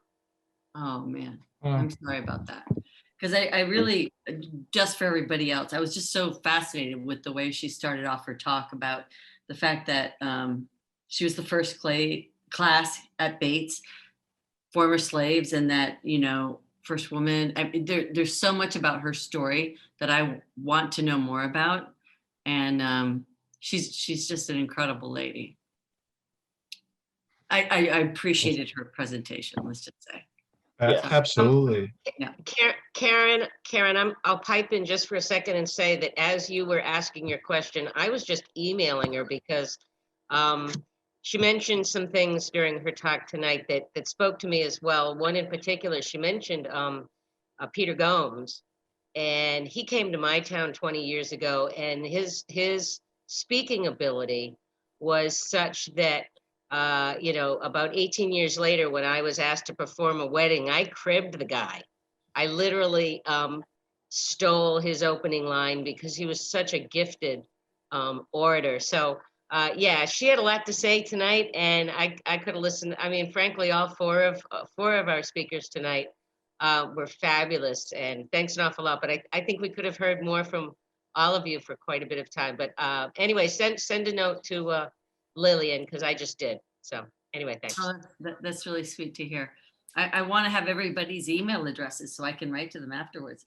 I think this is kind of cool because, to be honest, I haven't connected this way for a long time, and it's wonderful. And I think we have so much to gather from each other over the years, and we all move on with our lives, and some things are left behind, but it's just really, I always find that when you catch up with people later on in life, you have so much more in common than you thought you had back in the day. Yeah, no, it's true. I think everyone's kind of led their path. I think at this point in your lives, people are winding down a bit. Maybe not winding down. If you're not retired, you're still in a different point in your career. You've got, you're not managing family and kids so much. And so it's sort of nice to look back, but it is great to connect. I just want to hear stories from all the people that are on this line that didn't tell their stories tonight, because I think everybody has an interesting story to tell. Everybody's just, done a lot of amazing things, I'm sure, in the different ways. And I think it'd be nice to hear the stories. Yeah, absolutely. I agree, Julie. Yeah. It's interesting. One thing we're talking about this thing with China, Brian was saying about how you give up certain things. One of the things when I was going to Kenya, we did some cross-cultural training, and we did this test where you looked at different parameters of culture, and you had to look at the US, like, or you look at your culture, your country, and what sort of parameters, different things, and then look at the country you're going to. And one of the big ones is independence, the sense of being community oriented versus independent.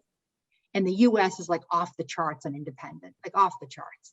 And other countries, like I went to Kenya, and they're much more communal. It's much more about the community, about the people around you. You know, and I spent some time in Japan too, and the same thing, like harmony is so important, being caring with people. And we're so into ourselves and our rights and our opinions and our ability to do things, and no one telling me to do this and that other thing. And I think it's come back to bite us a bit. I mean, I think there's a lot of good things about that. And I think the independent minds has been a strength in this country, but I think lately it's been a weakness.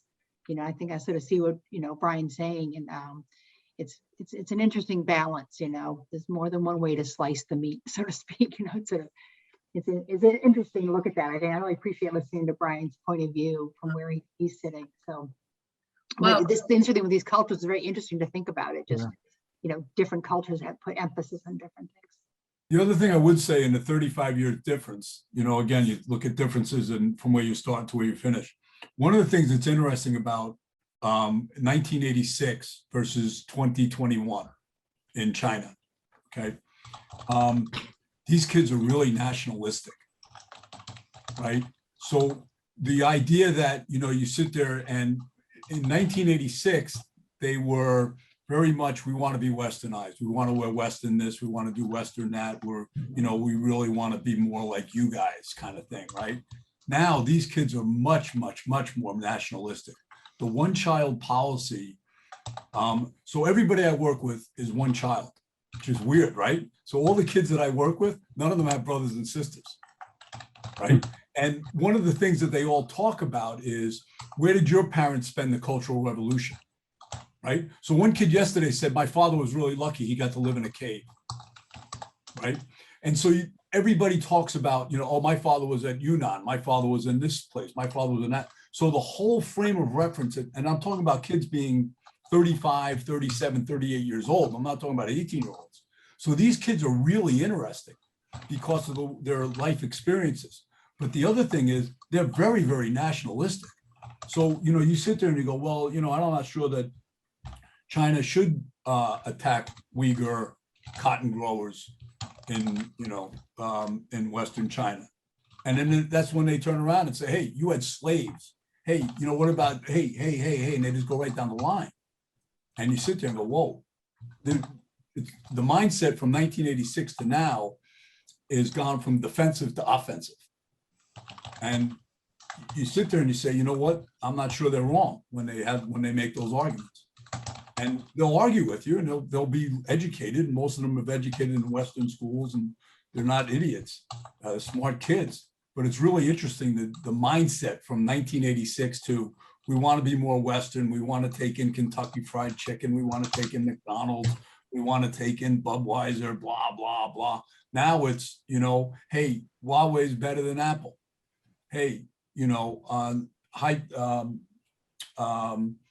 Neo's better than Tesla. And you can go right down the line of everything that is made in China with a Chinese flag against anything that's made in the West, and they'll put it up against it. It's really interesting to see. And even in the drugs, right? Sinovac versus Pfizer, right? You know, the Sinovac, they're sending all over the world. America's got all these doses that are sitting in a warehouse. So it's a real, it's quite interesting the change in those 35 years from, we want to be like you guys to, now we're better than you guys. I think they're right. I think they're right. I mean, I think they have, like, you know, kind of proven themselves in a way. Absolutely. I see Gary Gilbert has his hand up. Gary? I basically already wrote something. Right. Speaking of Peter Gomes, I couldn't help but think of Dean Lindholm was the one who let Gomes into Bates after Bowdoin had rejected him.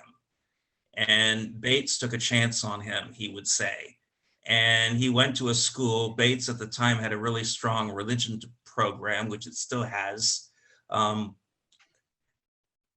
Raymond Zerby was the professor of religion who influenced a lot of people. And William Stringfellow was another big figure who came right out of Bates. And so it's always been a very welcoming place. It takes people in and gave personal attention and care that other schools would not do. And so that's why I really believe in Bates. Well said, Gary. Well said. Which I will use, if you don't mind me. I'll quickly use as a segue, because I know you are on the reunion gift committee. We support Bates. We have a reunion. So just encourage everyone to support that reunion gift. I know we've all seen emails and everything about that, but please support the college as doing all the great work that it's doing. Thank you, Gary. I also see Chris and Julie, another Yeah. question.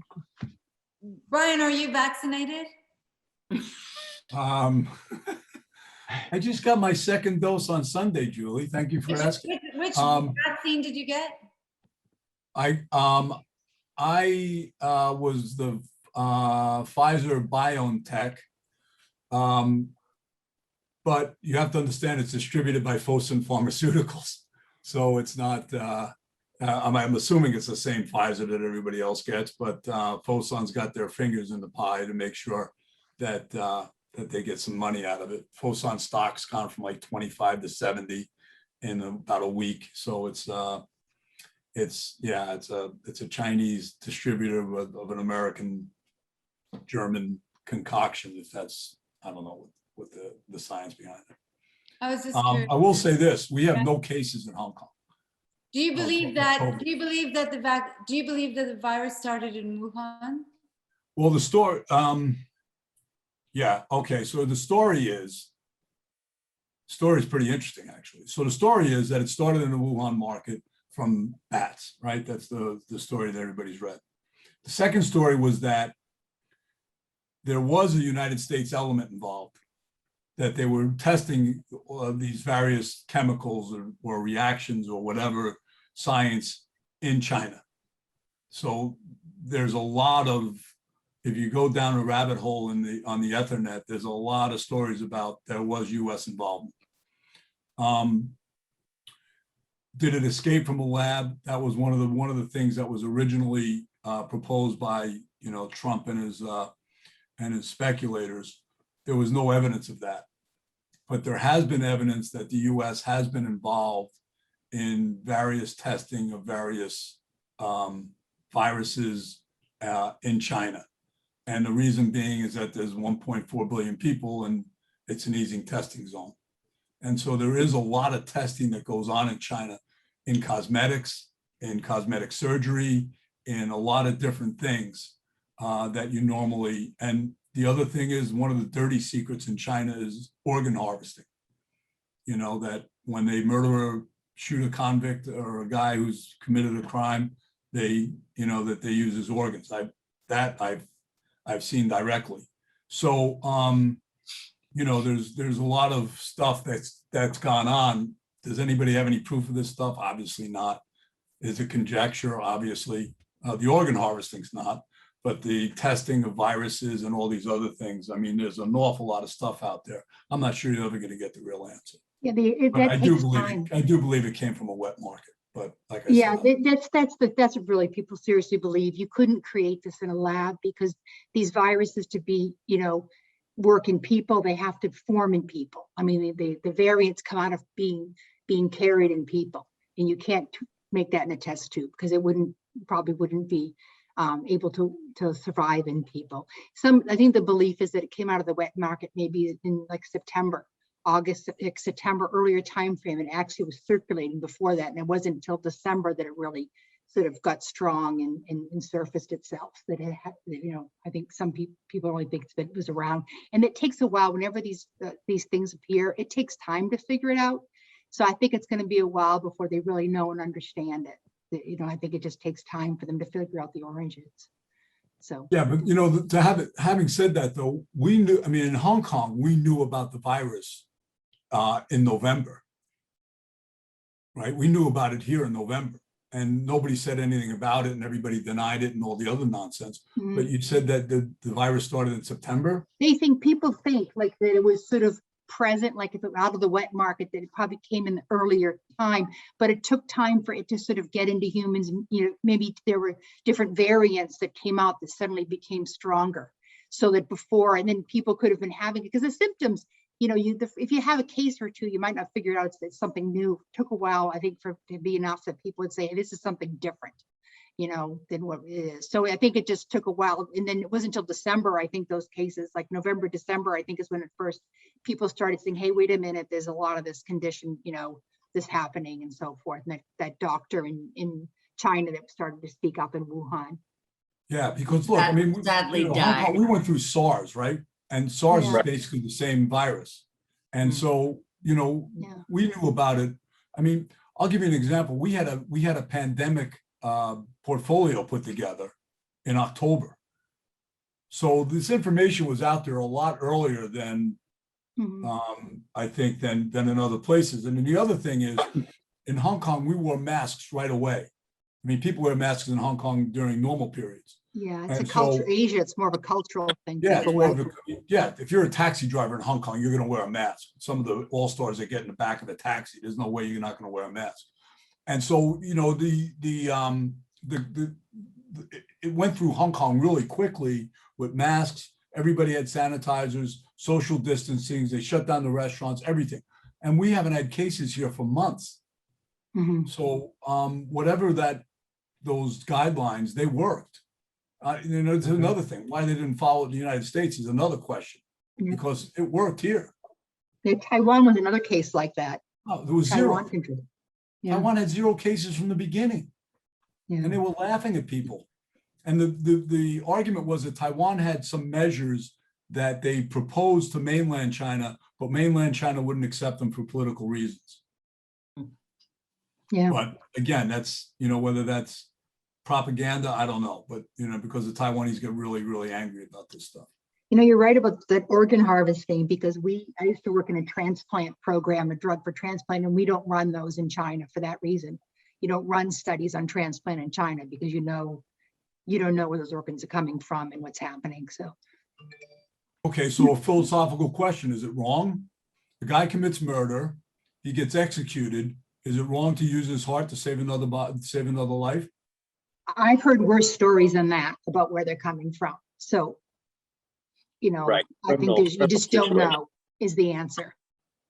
Okay, but if it is from a criminal, is it wrong?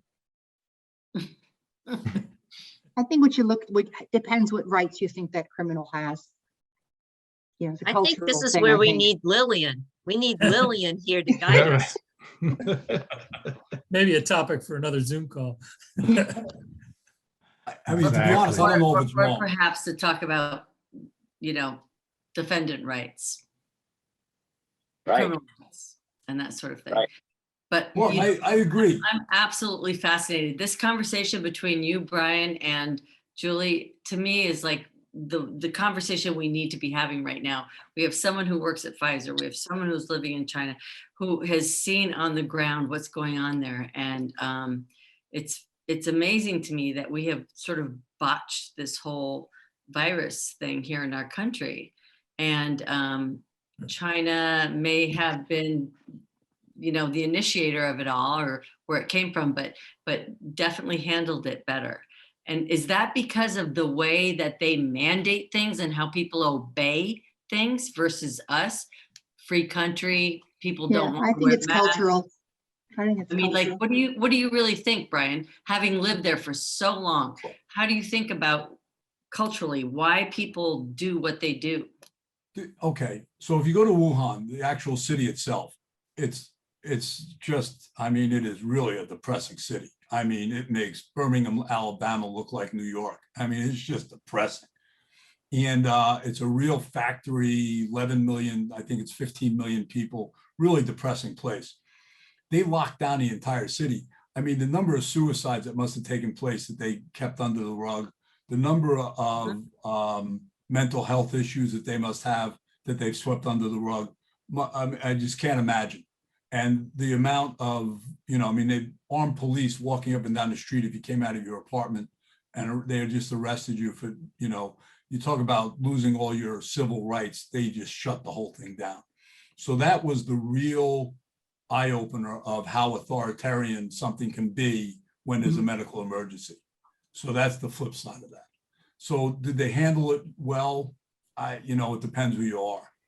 You know, I think Hong Kong and Taiwan handled it well, but if you lived in Wuhan, you're not real happy about how they handled it. But I mean, this whole organ harvesting thing, I don't know. I mean, if a guy commits murder and it's proven and it's on tape and you know he did it and you have capital punishment, is it wrong to use his organs? I don't know the answer to that. With his consent. You're never going to get it. No, we have consent in this country. I know. So they I'm don't just have free saying. consent. I and have they on wouldn't my be- license, I have a consent on my license to use my organs. You're not going to get that. This is China. That's the point. You're not going to get the consent. That's my Gary, point. do you But I'm just saying, consent? is it wrong? Not only are you not going to get consent, but if you look at the history in this country, the medical schools, when they were working on cadavers in the 19th century, they stole bodies of African Americans. I mean, it's whoever was down on the totem pole was the person whose body was taken. So I think that's the problem in ethics here. Yeah, there's a lot of problems with it, but I don't know if it's wrong. I would say it's wrong.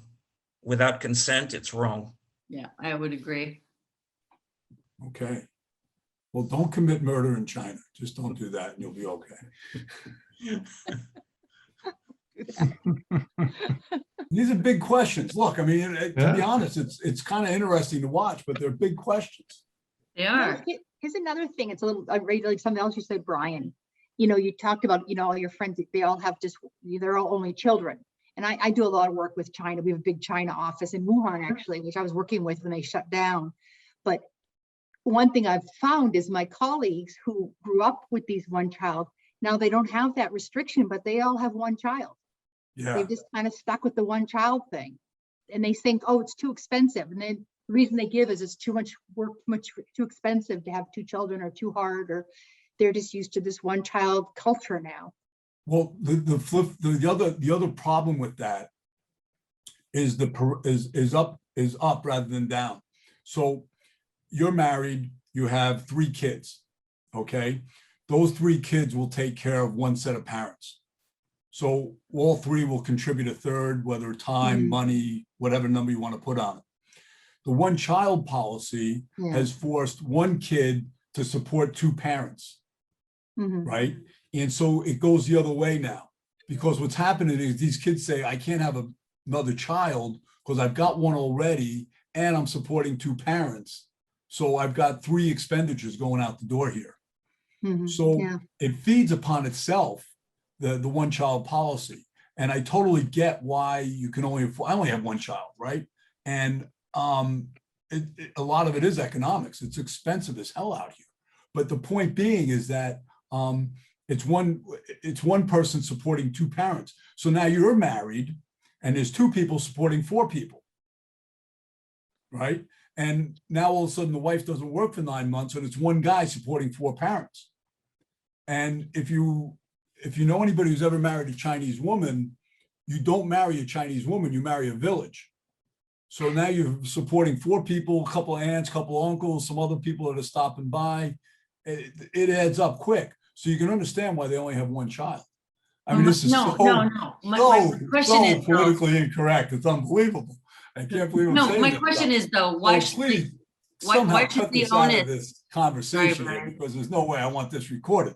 But it is a real problem with married couples, one child, the wife is off the payroll, and you can see it in these guys' faces. They're just every day, they're just like, oh, I can't play.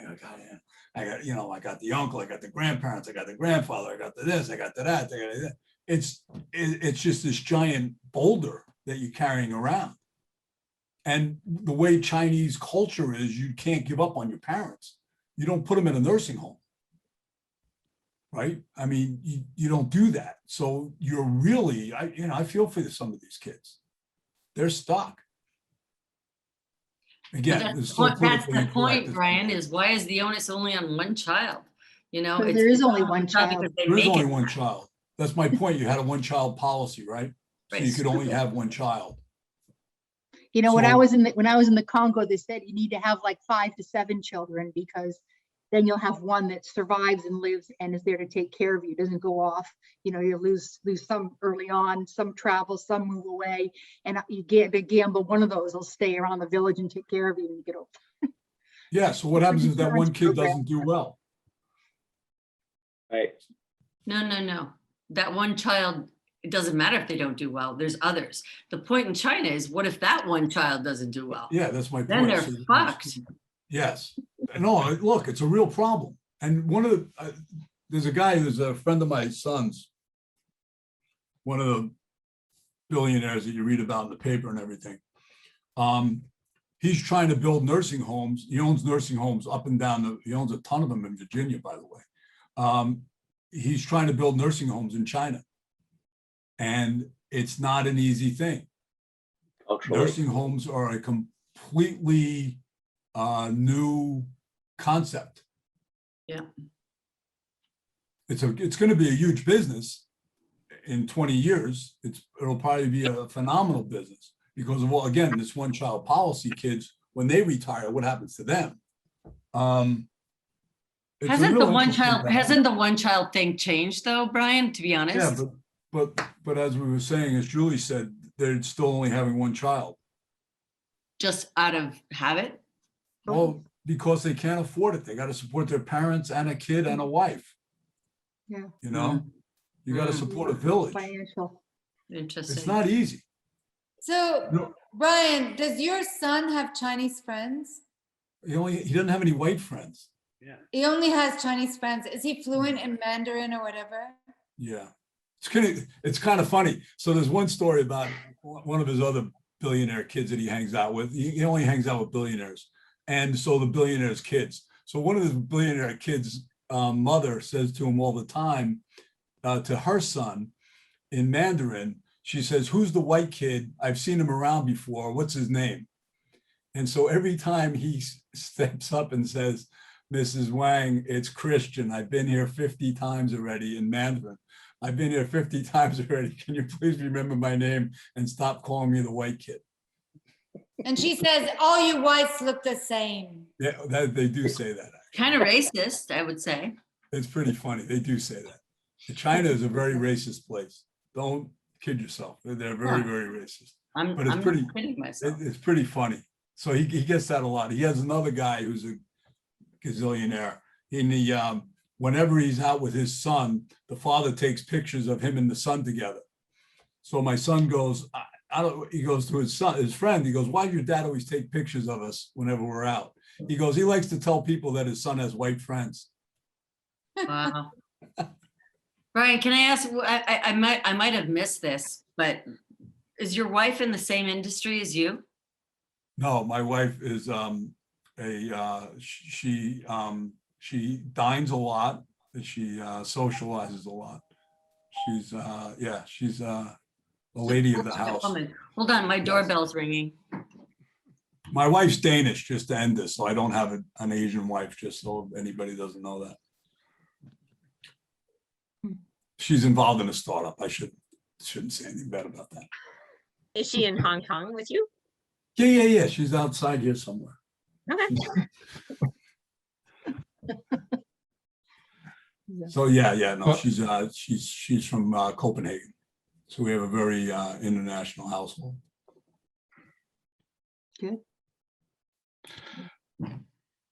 Well, I think Amazon delivery. I think it looks like we might have come to a natural stopping point. I just want to thank Julie, Karen, KJ, Brian, and Lillian for the call tonight, for everyone being here, the questions. I think it was great. I feel like we could do one of these every week and have 4 different people and have just as good a conversation. And not to minimize the great job you guys did tonight, but I think we all do have those interesting stories, and we can get into discussions like we've just had, which has been pretty cool. So thanks everyone. Please, Thank you, Craig. you're welcome. There will be, Thank as you, I mentioned. KJ. Thanks, guys. So there is reunion, right? There is virtual reunion. There are a bunch of things happening. We are going to do a class of 81 happy hour through that. So we'll have more chance to see each other. Last thing I will leave everyone with, now that we are, hopefully all of us here are vaccinated, and now that we don't have to wear masks, I would suggest, because we can't be together in a few weeks, if you have any chance in the next few weeks, if you live near any other classmates, get together with them. 12 of us actually got together a few nights ago in Boston, and we had to rent a hotel suite because you can't get together in a hotel with that many people yet. But we got together, 12 classmates got together. We had a blast. It was just great to see people in person. So if you get a chance to do that, do that. It's worth it, and it won't be a reunion, but at least you get to see some people in the flesh. So thanks everybody. Thanks, Craig. Thank Thanks, you. everybody. Thank you, Craig.